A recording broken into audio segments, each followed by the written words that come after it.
Hi, baby boomer fans. We are Jackie and Janine, the Pfeiffer sisters, and love to talk about the 1950s, inviting you to reminisce with us as we explore experiences of that decade. Grab your favorite malt or Green River. Make sure you are wide awake and get ready to be inspired about the 1950s. Welcome to the 1950s Fun Chat. Good day, everybody. Thank you so much for joining us on this number 136 Fun Chat. And have each and every one of them been so much fun to hear a person's story or the story of an event. Just the story of the 50s is marvelous. Wouldn't you say, Jackie? Indeed. Everyone has a story, interesting story. We're going to have another one today. But before we start, I'd like to call your attention, folks, to the purple banner below. It says www.whilethewindmillwatch.com. So that is the location where you will find all sorts of interesting information about the book, which is in the upper right-hand corner. While the Windmill Watched, a slice of rural America in the 1950s.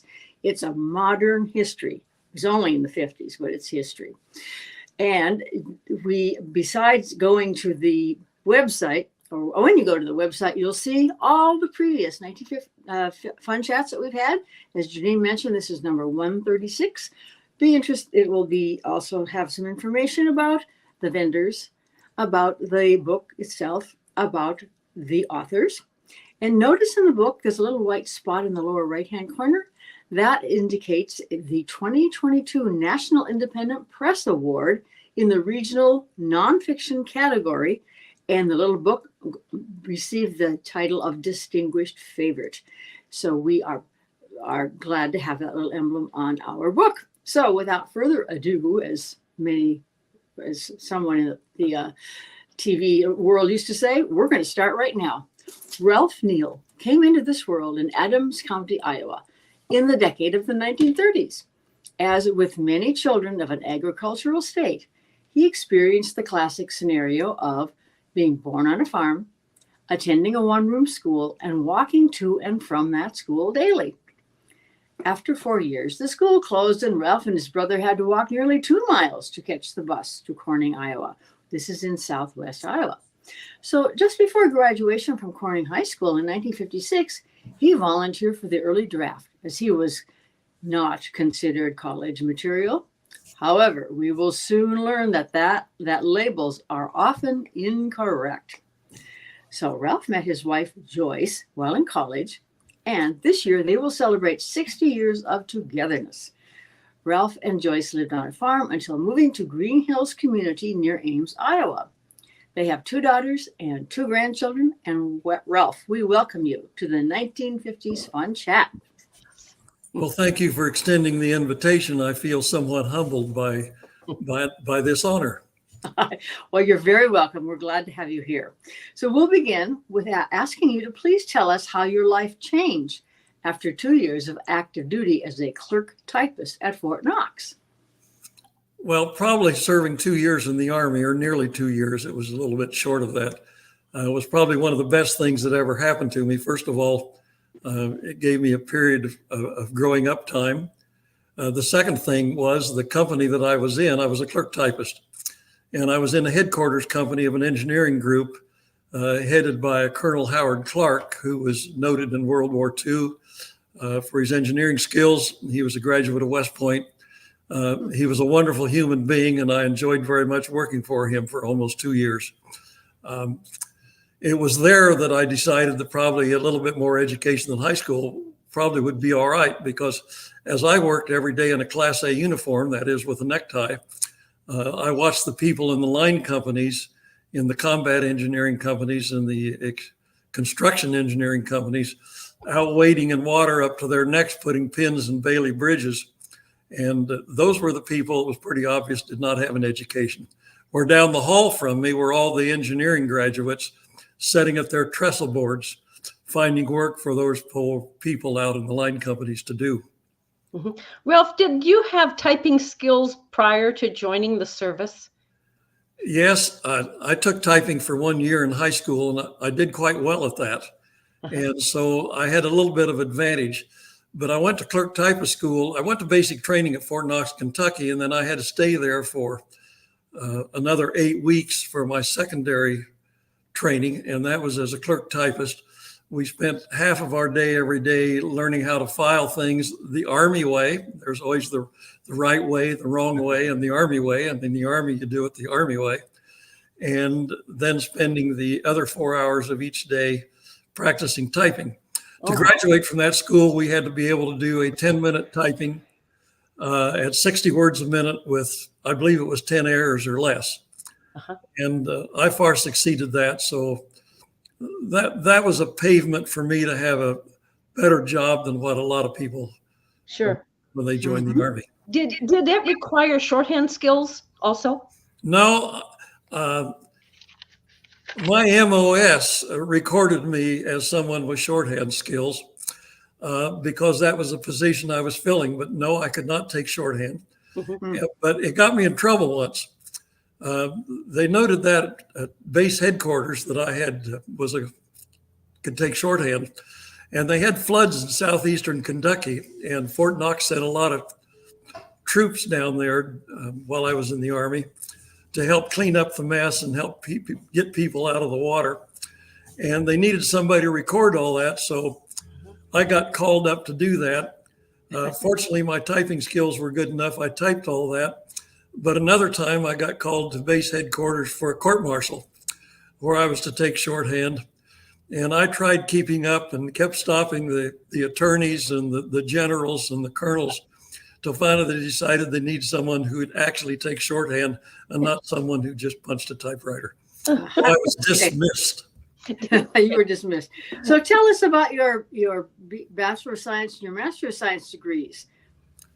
Well, while I was at Fort Knox, I would drive back to Iowa to visit my parents when I would go home on different routes every time. But one of the routes I took was on Highway 52, which went through Lafayette, Indiana. And I would look at all those research farms out there and the plots, and I thought, well, that would be interesting. And I think maybe, I don't really remember, but I think maybe on my part, it was a kind of a lark to see if I applied what would happen. And so I sent for the material and got a catalog, filled out the application, mailed it back, but I didn't hear back from them. So the next time I went back home, I stopped and parked right in front of the administration building. You can't park within 5 blocks of that now. And walked up the front steps and introduced myself and said, I made an application, but I haven't heard back. And the woman couldn't understand why I hadn't heard back, but she went to a back room and was gone quite a while. And pretty soon she came back. She says, I don't know why you weren't notified, but you have been accepted. And I was astounded. I said, well, what does it take to get into this university? Yeah. And she said, well, you have to be in the upper half of your graduating class, and you have to have graduated from accredited high school. And my high school was accredited by the North Central Association, so I filled that bill. But to tell you that I was in the upper half of the class, that was barely. If someone in the lower half of the class would have died between the last day of school and graduation, I would not have been in the upper half. Well, upper half was meant to be. So, but I had a good time while I was in high school. Well, good. Yeah. So what were your 2 degrees in? And then after we hear about that, tell us how they may or may not have helped in farming. Well, I don't know whether I can really answer that question or not. My Bachelor of Science degree was in general agriculture. If it had been in Iowa State University, they would have called that farm management, but they didn't have a curriculum as such. So the Assistant Dean of Agriculture, David Fendler, kind of invented one on his own for people that were in my position. And so when I graduated from there, after 6 semesters, I participated in the International Farm Youth Exchange Program and went to Colombia for 5.5 months as an exchangee. And I think maybe that was about as important to the rest of my life as the 2 years in the military had been. Because when I got home, all I could think about was I wanted to go back again. And fortunately, at that same time, while I went back to Purdue the spring of 1962 to finish up my bachelor's degree, my last semester, I know my mother sent me a clipping out of the Adams County Free Press. Our local paper said that a fellow who had graduated a couple of years ahead of me by the name of Gene Havens had just received his PhD at Ohio State University in rural sociology and had received a Fulbright fellowship to go to the National University of Colombia in Bogota. So I sent Gene a note and said, before you go, I bet you go back to Brooks, Southwest Iowa to visit your family. And why don't you stop at Purdue and I'll tell you what you're getting yourself into. And he did. He said, I just had an hour. And at the end of the hour, he said, you'd really like to go back to Colombia, wouldn't you? And I said, yes, I really would if I could get somebody to pay the bill. And his response to that was, I'll tell you what, he says, I'll make an agreement with you. You come to Ohio State University and get a master's degree in rural sociology. And he said, I'll see to it that you get to do that. Wonderful. Now, I didn't know till I went to his funeral in Madison, Wisconsin, where he was later a professor and he started the Department of Rural Sociology, that Gene promised all graduate students whatever they wanted to get them there, but he fulfilled his role. Oh, my. He delivered. So Good. I went to Purdue not qualified at all. I'd only had 2 years of math, 2 years of science. I had no chemistry, no physics, no foreign language. And I went there and competed with people that had 4 years of some foreign language, who had chemistry, who had physics, who had 4 years of math. And I can tell you, I really had to dig deep to survive the first 2 years. But so thinking about going to graduate school in rural sociology was just like that. I was totally unprepared, as I had never had a sociology course in my life. And I explained that to him. Just no problem. I'll give you a bunch of books to read over the summer. Well, I took the graduate school exam at Drake University, and evidently I passed that because I got into graduate school. But the interesting thing is one of the first classes I took was in social theory. Now, doesn't that sound like fun? Social theory. And after the first test, and the professor handed the test scores back, he got to my desk. He said, Mr. Neill, could you stop after class and visit with me for a little bit? I said, sure. And I thought, boy, I'm in trouble. Yeah. I had got the requisite B on the test because that's what you had to have in graduate school. But so after class, I stood at his desk until he was available. He said, Mr. Neill, could you please outline for me your background in sociology? I said, well, that's perfectly easy. I don't have any. And his reply was, I thought so. Okay. Okay. But I muddled my way through, and in 1 year's time, I had a degree from the Ohio State University in rural sociology. Oh, my. When you talk about not having had any instruction in foreign language, when you had been an IFE to Colombia, did you find that you needed to know the Spanish language or another language? Well, at the same time I applied for the IFE program, I took my first semester of Spanish at Purdue. So I had had 2 semesters of Spanish, which was more than any of the rest of the 7 of us had that went to Colombia. The others, a couple of them had some high school Spanish, but the others were just cold. But there's one thing when you immerse yourself in another country. For example, when we were driven from the airport to downtown Bogota to the embassy where we had to register that we were in the country, there are all sorts of signs along the way, like compra llantas de Goodyear. Well,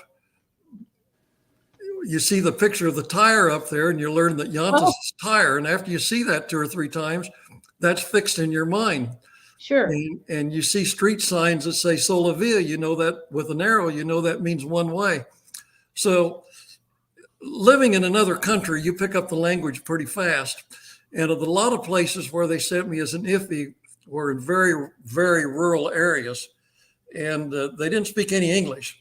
So you could either learn the Spanish language or you could go hungry or not be able to find the toilet or whatever. True. True. Yeah, very true. We had our family had hosted an IFI from Uruguay when I was 6 years old, and she did not know English, and we did not know Spanish, and it was quite an interesting 6 weeks that she lived with us. Mm-hmm. But boy, did we love her! And Mm-hmm. I still don't know any Spanish today, and maybe she didn't learn any English, but the universal language is love, and that's Mm-hmm. what we had for each other. Yeah, That's she true. and Dad just got along so famously, and the book, the dictionary, was on top of the refrigerator, and so we'd often say, Dad would often say, "Get that book." Mm-hmm. Well, I probably should go back and finish the story about graduate school, because Gene Havens also promised me that I would get to go back to Columbia, as you remember. Mm-hmm. And when I arrived at the Ohio State University in the fall of 1962, they'd had the Rural Sociological Society meetings in Washington, D.C., and several graduate students and staff members had attended that.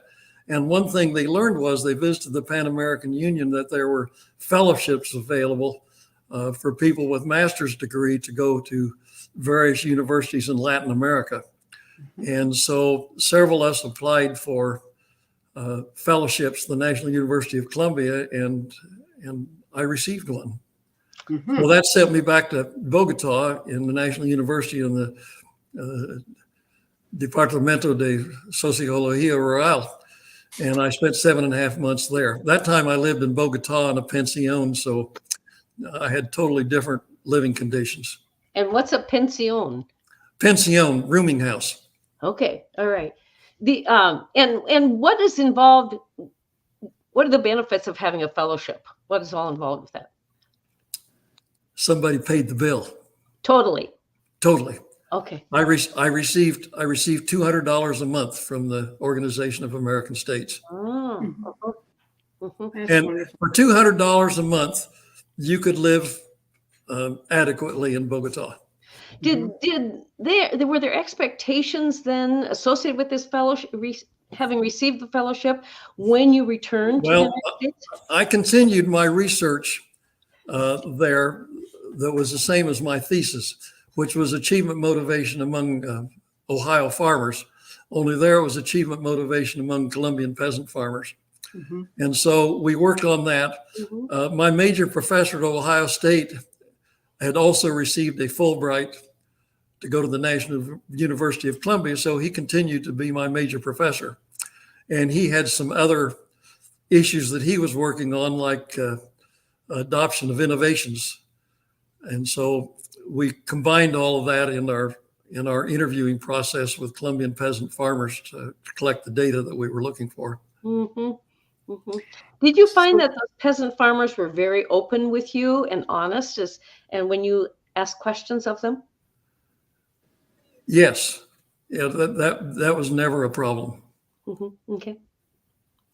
So mainly, what were let's say you get up when you're there for 7.5 months, what might have been an average day?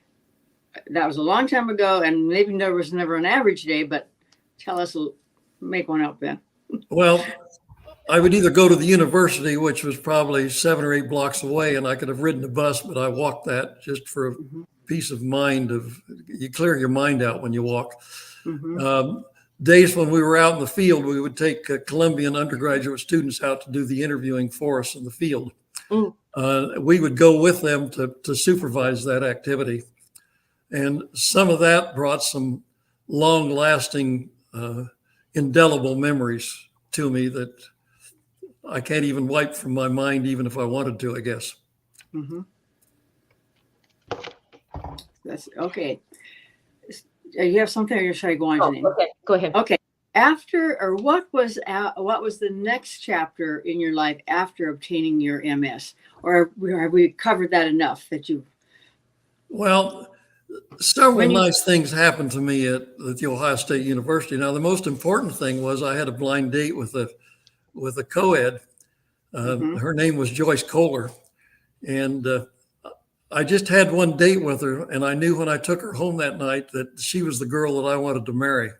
And I can't tell you how incredibly lucky I was to meet her, because we will celebrate our 60th wedding anniversary coming up. Yeah. Now, I bring that in at this point because during the time that I was at the National University, we were collecting lots of data. And at that time, you put that data on IBM punch cards. Oh, And yes. since I spoke Spanish better than any of the rest of the U.S. contingent in the Facultad de la Sociología, they sent me down to negotiate with the people at IBM in downtown Bogota for the use of their counter sorters and key punch machines during Christmas vacation. And then we brought graduate students from Columbus, Ohio, down to do that. Now, we just had 3 graduate students, and they drove a Volkswagen Beetle from Columbus to Miami. So my wife got the extra seat in that Volkswagen Beetle. So she was in Bogota also for 2 weeks. And then my parents usually went to Phoenix in the wintertime, but they decided to come to Bogota to visit me. So they came down right after the first of the year. So they got to meet for the first time their prospective daughter-in-law. Mhm. So evidently Joyce was hooked after the first date also. Well, I don't know. You'd have to ask her that. But she's still with me. I'm still chasing her, and she's still letting me do that. Yes. Yes. Well, and was she a farm girl or a town girl? Not really. Her father was a Methodist minister, but he served in rural churches. Mm-hmm. Mm-hmm. Yes. All righty. So we're going to skip ahead now. You have a lot of accolades that you may or may not want to share with us, but one of them was from the National Cattlemen's Environmental Award. And what is the purpose of the National Cattlemen's Environmental Award, and how did you qualify for it? Well, I suppose that's a good question, how we qualified for it, because Joyce and I looked around and we thought there were other people better qualified. But Maynard Jane, who was the lobbyist for the Iowa Cattlemen's Association, called us one day and said they wanted us to participate in the program. And Maynard and his crew were easy to work with because they took lots of pictures and spent lots of time with us and made a nice application. And I think the reason that program was started was to be so the consumers of beef in the United States could see a good light of the beef industry, because oftentimes we have people in the press that are trying to put the beef industry in a bad light. Mm-hmm. So this was to counter that, I think. And we were fortunate enough to be winners of the Midwest region, which was Minnesota, Wisconsin, Iowa, Illinois, and Missouri. And then we were in competition with people from the other regions. There were 7 regions in the United States.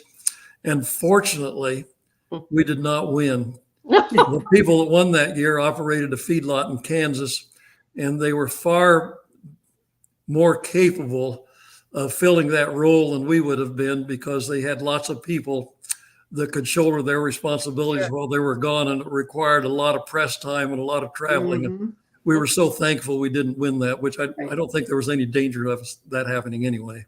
Well, Ralph, what did you do on your farm to help in the stewardship program to be for the Iowa Cattlemen or the Iowa Beef Improvement Association, to point a finger at you and say, "You are our guy"? What were you doing? Well, we had a cow herd, and we bought the cow herd so that we could utilize the hills that were on our farm. Mm. I was raised with the philosophy that you do not put row crops on hill ground. You keep that in grass. That came from my father. And so we did that too.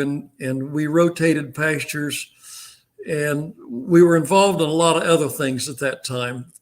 I had served on the Iowa Beef Improvement Association, and that organization was established for people to improve the genetic quality of their herds. And we did that with computer programs. That was the beginning when that was available. When we first started putting all the cow herd information on computers, we started with Iowa State University's computer. Then we went to a mainframe in Kansas City, and then we went to Boeing in Seattle. And the following year, we bought a data point desktop that had more memory than all those other computers put together. That's how fast the industry was changing at that time. But anyway, we later also used that same type of information in the feedlot monitoring program. So we were into using computers to keep data on our cow herd.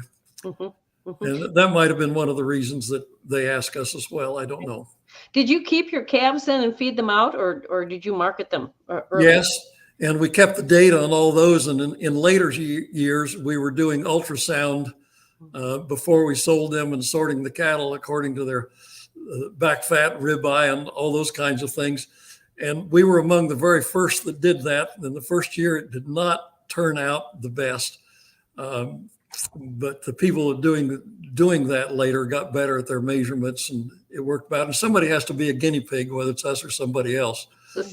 With some of the failures we had there, Daryl Busby, who was our extension livestock specialist in Southwest Iowa, said it's a good thing what happened with you folks because you just rolled with the punches instead of having a conniption fit.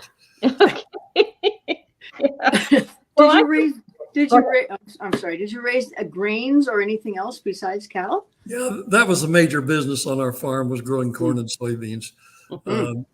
About 2/3 of our farm was River Valley. And so we grew corn and soybeans on that because it was non-erodible. And on the erodible acres, we had grass, and that's where we kept our beef cow herd.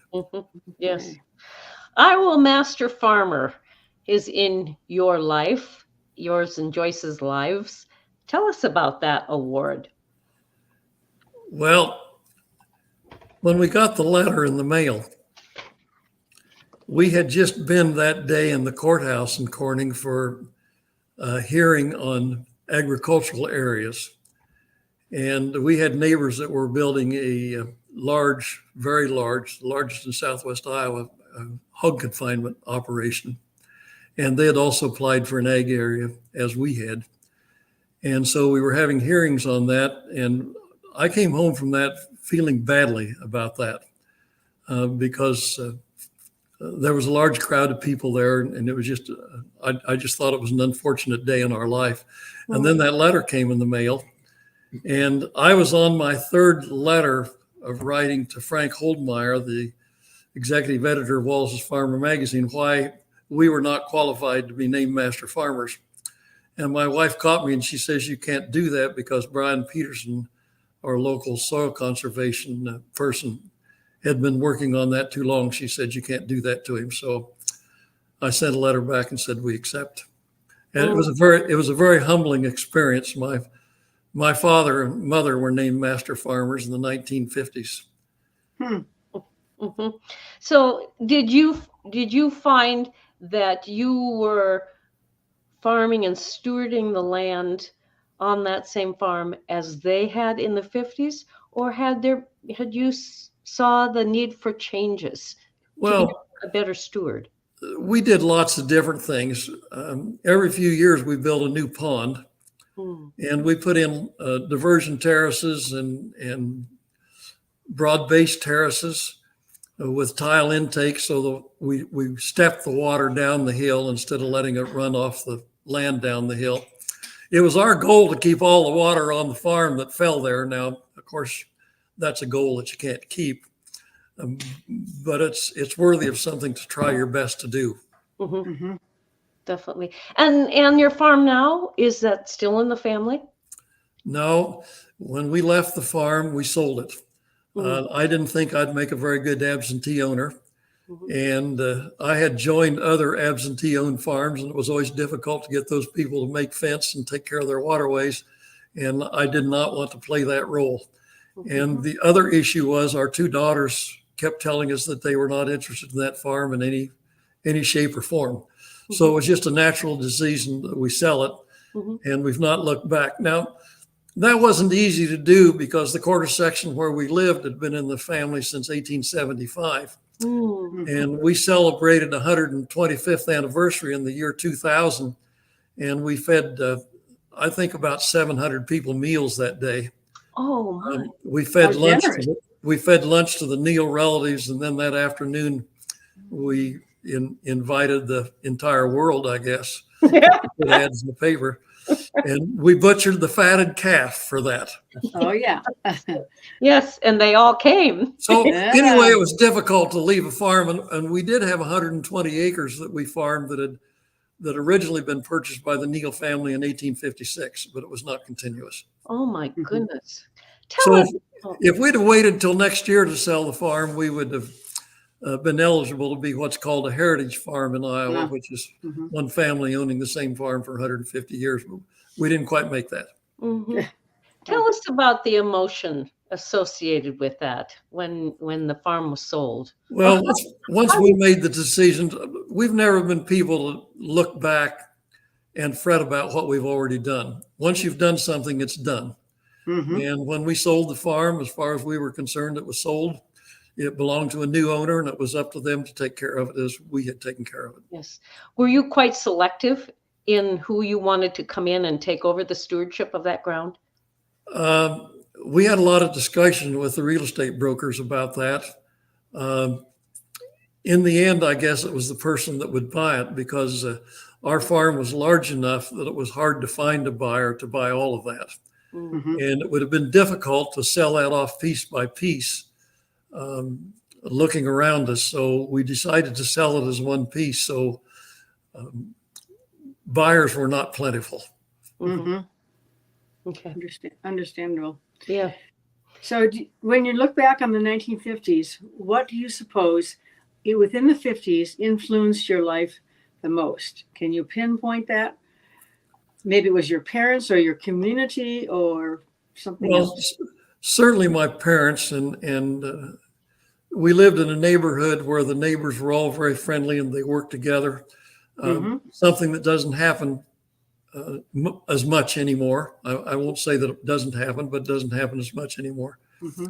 And 2 years in the Army and a college education that I never dreamed that I would have. I just never gave that any thought as a younger person. And it was also a period of a lot of change in agriculture. You know, for my father, he started using hydraulics then, and that revolutionized the agricultural industry. Electricity also revolutionized it in the 1930s. In 1936, when Franklin Delano Roosevelt signed the REA bill, my father heard that on the radio.